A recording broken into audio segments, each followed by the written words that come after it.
ہے۔ امام راضی نے بڑی خوبصورت بات کہی کہ ایک شخص کہتے مجھے ان الانسان لفی خسر کا ترجمہ نہیں آ رہا تھا، میں گیا بازار میں، وہاں ایک آدمی پھٹے پہ برف رکھ کے بیچ رہا تھا، اور ساتھ کیا کہہ رہا تھا، ارحموا ارحموا من یذوب راس مالہ، اور میرے پہ رحم کرو، مجھ سے برف لے لو، اگر تم نے برف نہ خریدی تو میں نے کمائی کیا کرنی ہے، جو پیسے لگائے میرے وہ بھی ڈوب جائیں گے، کیونکہ برف کسی گاہک کا انتظار نہیں کرتی۔ تو کہا جب اس نے یہ بات کہی تو مجھے ان الانسان لفی خسر کا ترجمہ سمجھ میں آ گیا۔ میں نے بھی کہا سانسوں کے ذریعے زندگی کی برف پگھلا رہے ہیں، اگر جلدی جلدی ان سانسوں کے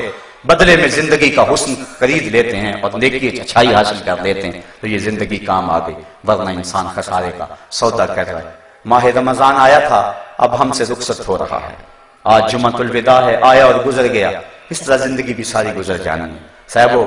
آج توبہ کر کے اٹھیں، اللہ سے رجوع کریں، شاید زندگی میں یہ دوبارہ موقع ملے کہ نہ ملے، اللہ سے عرض کریں مالک پچھلے سارے گناہوں کو معاف کر دے، اور رمضان المبارک ان گھڑیوں کا صدقہ ہماری خطاؤں سے درگزر فرما۔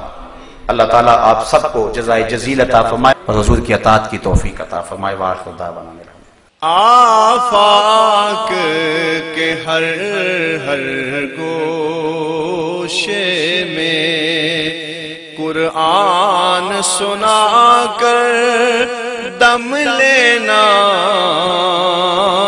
اب رکنا نہیں، اب تھمنا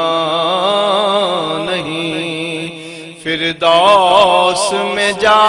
کر دم لینا۔